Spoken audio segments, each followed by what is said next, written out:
हर हर महादेव। ओम नमः शिवाय। श्री शिव पुराण महात्म्य रुद्र संगीता अध्याय 16।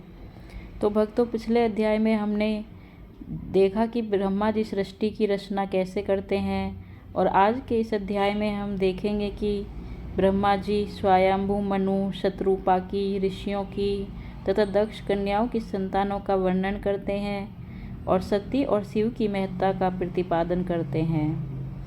ब्रह्मा जी कहते हैं, हे नारद, तदंतर मैंने शब्द, तन्मात्रा आदि सूक्ष्म भूतों का स्वयं ही पंचीकृत करके, अर्थात उन पांचों का परस्पर सम्मिश्रण करके उनसे स्थूल आकाश, वायु, अग्नि, जल और पृथ्वी की सृष्टि की, पर्वतों, समुद्रों और वृक्षों आदि को उत्पन्न किया। कला से लेकर युग पर्यंत जो काल विभाग हैं उनकी रचना की। हे मुने, उत्पत्ति और विनाश वाले और भी बहुत से पदार्थों का मैंने निर्माण किया, परंतु इससे मुझे संतोष नहीं हुआ। तब शाम शिव का ध्यान करके मैंने साधन परायण पुरुषों की सृष्टि की।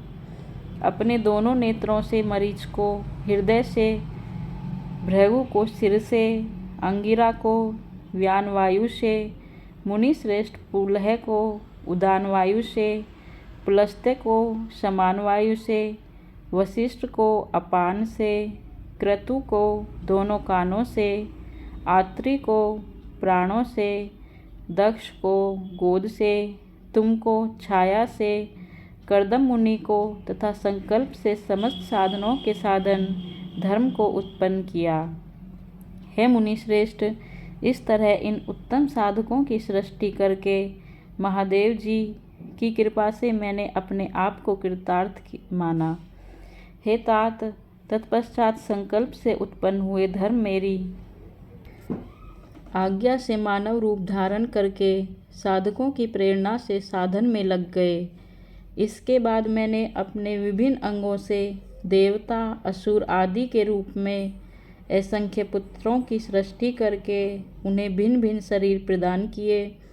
हे मुने, तदंतर अंतर्यामी भगवान शंकर की प्रेरणा से अपने शरीर को 2 भागों में विभक्त करके मैं 2 रूप वाला हो गया।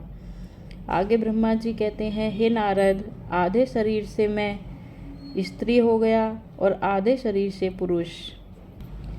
उस पुरुष बने उस स्त्री के गर्भ से सर्व साधन समर्थ उत्तम जोड़े को उत्पन्न किया। उस जोड़े में जो पुरुष था वही स्वयंभू मनु के नाम से प्रसिद्ध हुआ। स्वयंभू मनु उच्च कोटि के साधक हुए तथा जो स्त्री हुई वह शत्रुपा कहलाई। वह योगिनी एवं तपस्विनी हुई। हे तात, मनु ने वैवाहिक विधि से अत्यंत सुंदरी शत्रुपा का पाणी ग्रहण किया और उससे वे मैथुन जनित सृष्टि उत्पन्न करने लगे। उन्होंने शत्रुपा से प्रियव्रत और उत्तानपाद नामक 2 पुत्र और 3 कन्याएं उत्पन्न की। कन्याओं के नाम हैं आकुति, देवहूति तथा प्रसूति। मनु ने आकुति का विवाह प्रजापति रुचि के साथ किया। मझली पुत्री देवहूति कर्दम को ब्याह दी और उत्तानपाद को सबसे छोटी बहन प्रसूति प्रजापति दक्ष को दे दी। उनकी संतान परंपराओं से समस्त चराचर जगत व्याप्त है। रुचि से आकुति के गर्भ से यज्ञ और दक्षिणा नामक स्त्री पुरुष का जोड़ा उत्पन्न हुआ। यज्ञ के दक्षिणा से 12 पुत्र हुए।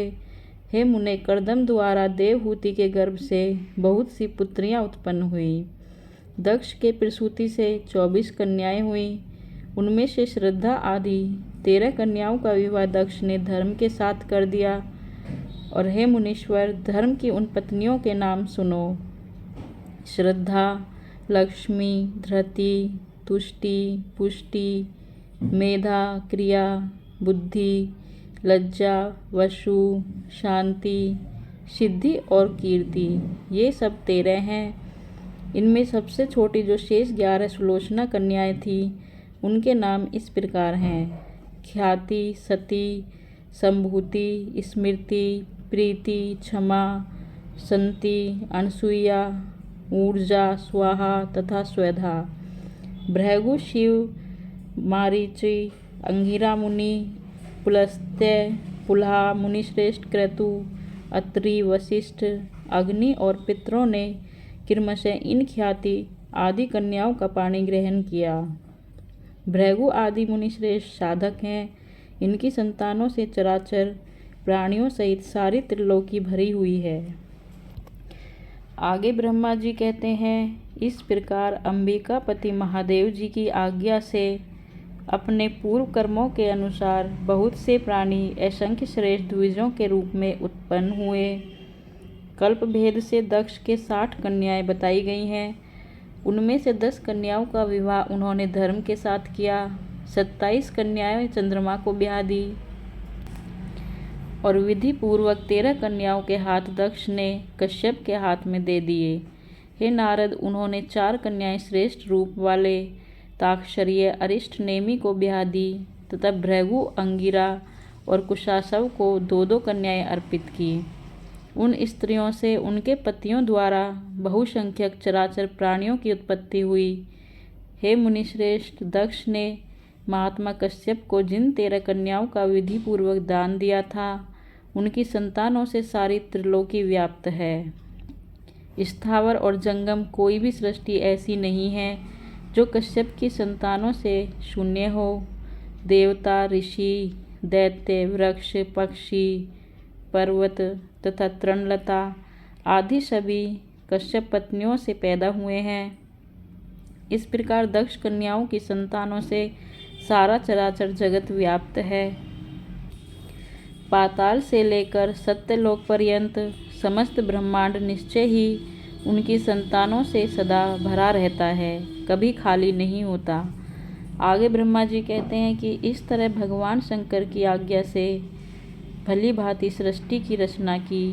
पूर्व काल में सर्वव्यापी शंभु ने जिन्हें तपस्या के लिए प्रकट किया था तथा रुद्रदेव ने त्रिशूल के अग्रभाग पर रखकर जिनकी सदा रक्षा की है, वे ही सती देवी लोकहित का कार्य संपादित करने के लिए दक्ष से प्रकट हुई थी।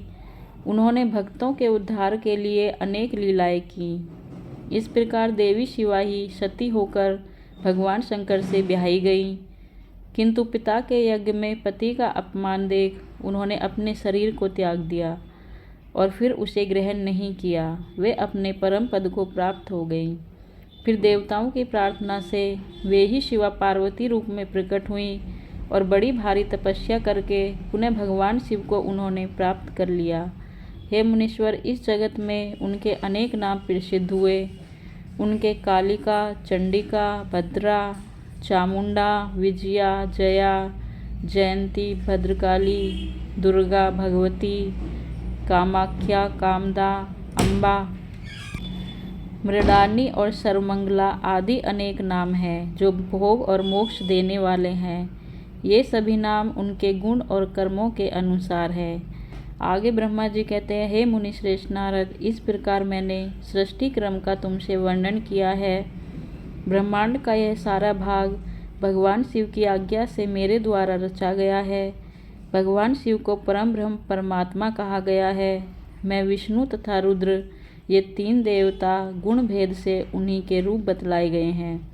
वे मनोरम शिवलोक में शिवा के साथ स्वच्छंद विहार करते हैं।